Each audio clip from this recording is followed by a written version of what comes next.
12 साल से ये लोग यहाँ पे बैठे हुए हैं, गैंग बना हुआ है, ठीक है, जो सिर्फ अपने मफाद के लिए यहाँ पे बैठा हुआ है। उनको डीलर्स के मसाइल से, उनके डीलर्स के इशू से कोई भी लेना देना नहीं है। ठीक, एक हमारा इशू हुआ अरसलान हमीद वाला, ठीक है, वो इसी यूनियन की नाक के नीचे हुआ ना। आप मुझे एक बात बताएं, एक यूनियन यहाँ पे बैठी हुई है, आपकी रिस्पॉन्सिबिलिटी है ना, आपकी सोसाइटी, आप एज अ प्रेसिडेंट यहाँ पे बैठे हुए, एक आपका पूरा ग्रुप बैठा हुआ है, ठीक है, आप देख रहे हो उधर आपके सोसाइटी में क्या काम हो रहा है। सेशन हो रही होती हैं, जी बच्ची आई है बड़ी, ये एक हम सेट करेंगे, अगला कह रहा होता है अपने हम ये चस्के लेंगे, ठीक है।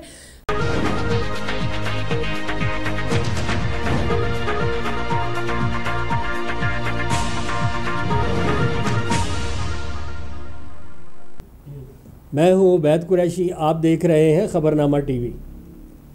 आज हम आपकी मुलाकात एक शख्सियत से करवा रहे हैं जो गुलबर्ग में बिज़नेस करती हैं। 4 साल पहले ये रियल एस्टेट के बिज़नेस में दाखिल हुई। हम इनके तजर्बात आप तक पहुंचाते हैं। स्टेट एजेंट्स एसोसिएशन के इंतखाबात जो कि 17 तारीख को होंगे, उसमें भी ये पार्टिसिपेट कर रही हैं। ये हम आवाज़ ग्रुप की जानिब से एग्जेक्टिव मेंबर भी हैं और हम इनसे सवालात, पहले इनका तारुफ़ लेते हैं, इसके बाद हम इनसे मज़ीद डिटेल से बात करेंगे।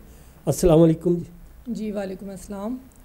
आप अपना मुकम्मल तारुफ़ हमारे नाज़रीन को करवाइए, अपने बिज़नेस के मुतल्लिक़ भी बताइए।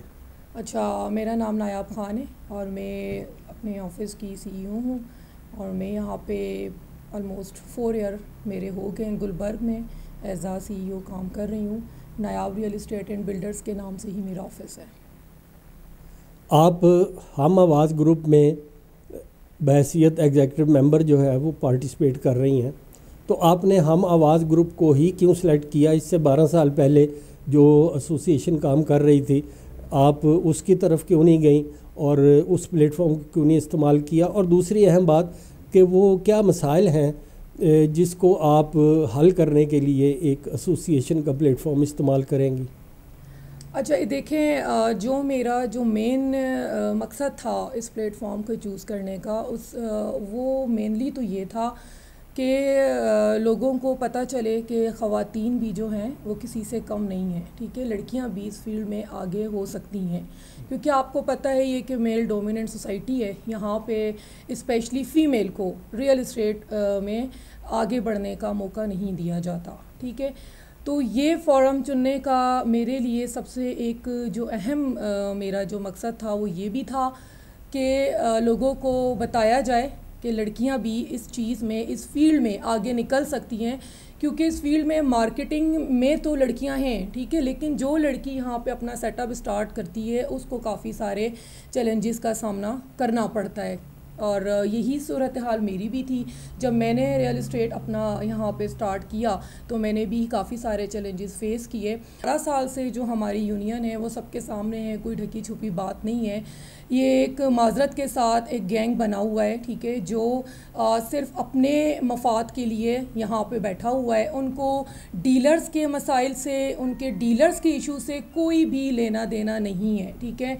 वो बस कहते हैं कि हमारा अपना किचन चल रहे हैं, हमारा अपना यहाँ पे बिज़नेस चल रहा है, हमारे अपने कमर्शियल्स यहाँ पे चल रहे हैं, हमें डीलर्स के काम है नहीं है, उनको इस चीज़ से कोई इशू ही नहीं है। 12 साल से ये लोग यहाँ पे बैठे हुए हैं, ठीक है, और कोई यहाँ पे आप देख लें, इवन अब ये बात कोई छुपी हुई भी नहीं है, जो ये रिसेंट एक हमारा इशू हुआ अरसलान हमीद वाला, ठीक है, वो इसी यूनियन की नाक के नीचे हुआ ना। आप मुझे एक बात बताएं, एक यूनियन यहाँ पे बैठी हुई है, आपकी रिस्पॉन्सिबिलिटी है ना, आपकी सोसाइटी, आप एज अ प्रेसिडेंट यहाँ पे बैठे हुए, एक आपका पूरा ग्रुप बैठा हुआ है, ठीक है, आप देख रहे हो उधर आपके सोसाइटी में क्या काम हो रहा है। आपके होते हुए अगर एक स्कैम हुआ तो हुआ कैसे? आपने उसका एक्शन क्यों नहीं लिया? आपके सामने सब कुछ था। ये कोई एक दिन का तो काम नहीं होता ना कि एक दिन में जी अरसलान हमीद साहब आए, वो उन्होंने स्कैम किया 7-8 अरब का और वो निकल गए। आहिस्ता आहिस्ता आहिस्ता करके हुआ ना, और सबकी नॉलेज में ये बात थी, क्यों नहीं एक्शन लिया? 12 साल का तवील अरसा एक एसोसिएशन उस पे इक़्तिदार में रही, उनके सरबराह सदर साहब ने आप डीलर्स के लिए क्या क्या काम किए? हम करने पे मजबूर ही इसीलिए हुए हैं कि इन्होंने कुछ नहीं किया, और हम लोगों के लिए, हम डीलर्स के लिए कुछ भी नहीं किया। और अब अगर उन्होंने कुछ करना शुरू किया तो वो इसलिए करना शुरू किया कि अब उन्हें पता लग गया कि वाकई में कि अगर मैंने कुछ नहीं किया तो फिर मेरे साथ यहाँ कुछ हो जाएगा। टू बी वेरी ऑनेस्ट, ये बड़ी तफसील से बात हुई ये इंतखाबी सरगर्मियों के ऊपर और मुखालफिन की कारकर्दगी के ऊपर।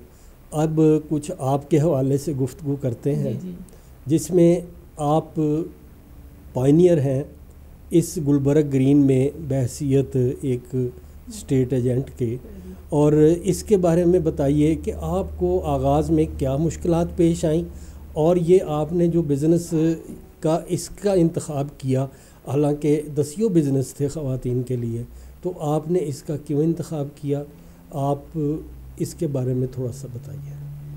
देखें, बीइंग अ फ़ीमेल हमारे माशरे में एंटरप्रेन्योरशिप को फ़ीमेल से ना वैसे भी दूरी रखा जाता है, और स्पेशली रियल इस्टेट की फील्ड से, ठीक है, क्योंकि इतना नेगेटिव ये इम्पेक्ट गया हुआ है फ़ीमेल्स के लिए कि यहाँ पे ख़वातीन जो आना भी चाहती हैं वो नहीं आती।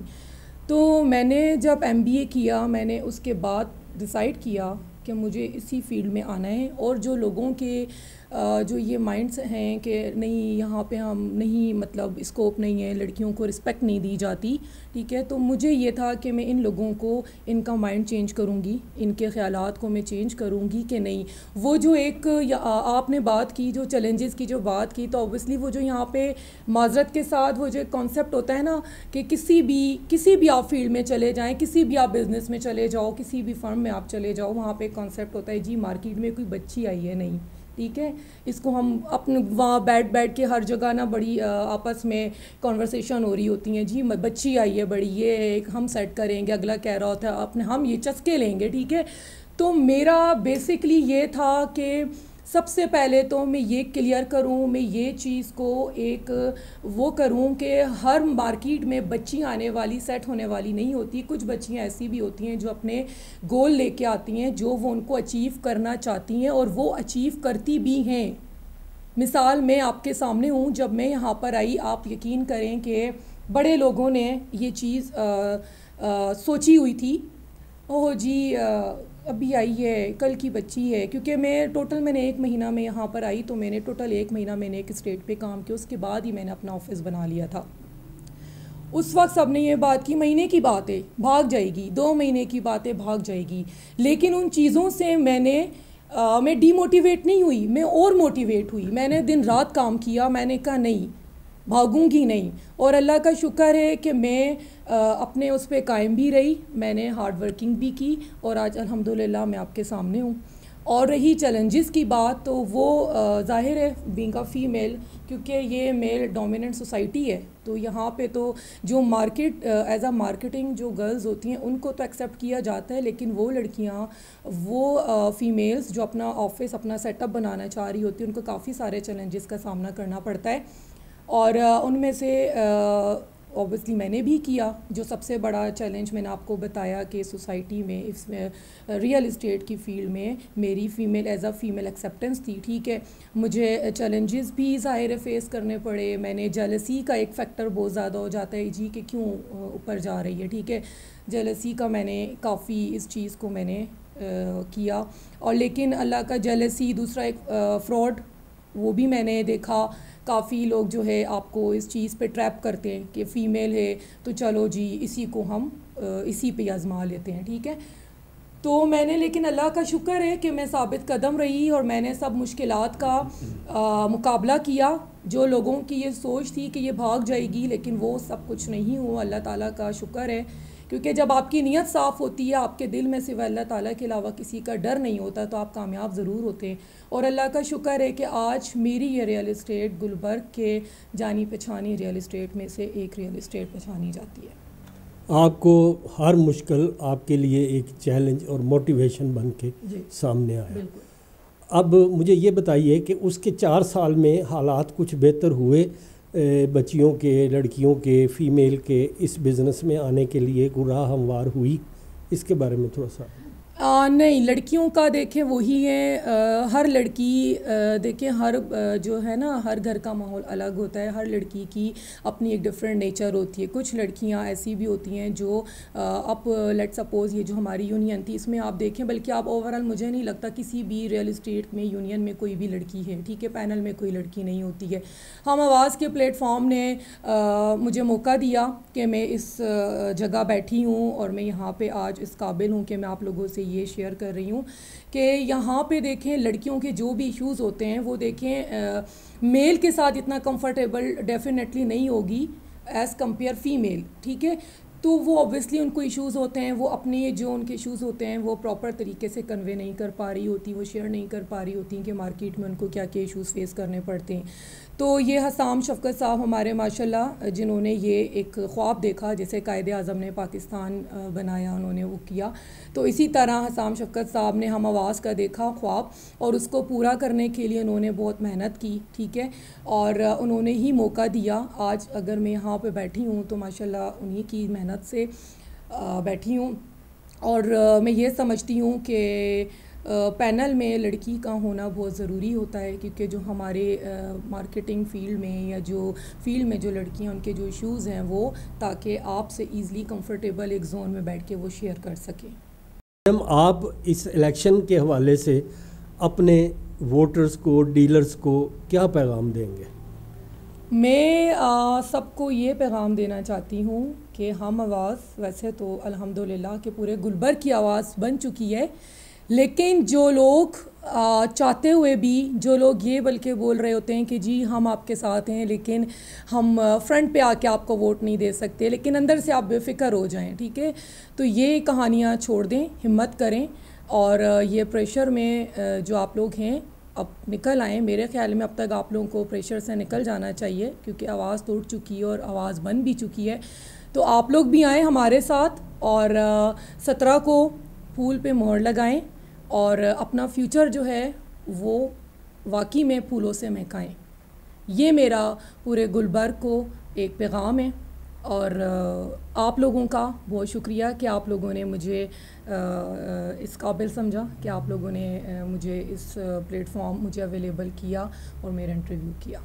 बाकी हसाम शफ़क़त साहब का, हसाम भाई हो गए, वसीम रिजवी साहब हो गए, मलिक बिलाल साहब हो गए, शेख ज़ैन हो गए और बाकी हमारे जितने मेंबर्स हैं हमारे हम आवाज़ के, जो इस वक्त बहुत ज़्यादा मेहनत दिन रात कर रहे हैं, ठीक है, जितने हमारे चीफ़ सपोर्टर्स हैं, जितने हमारे एग्जेक्टिव मेंबर्स हैं, उन सब का भी बहुत शुक्रिया। और वो माशाल्लाह से मैं देख रही हूँ उनको, बल्कि सभी देख रहे हैं कि वो लोग किस तरह दिन रात मेहनत करके और इस पूरी जो है, क्योंकि आपको पता है कोई एक बंदा कभी भी नहीं जो है ना किसी भी चीज़ को, एक आवाज़ जो है ना वो नहीं उठती, बल्कि एक आवाज़ से सारी हम आवाज़ बनी।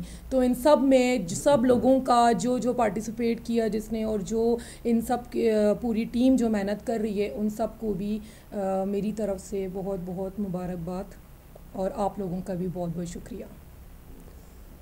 एक आवाज़ बदल के अब हम आवाज़ में तब्दील हो चुकी है। मैडम नायाब का ज़बरदस्त दबंग इंटरव्यू, जो कि ज़िम्मेदारों के लिए कई सवालात भी सामने रख देगा। तो इंशाअल्लाह नेक्स्ट टाइम किसी और मेहमान के साथ हाज़िर होंगे। आपका बहुत शुक्रिया।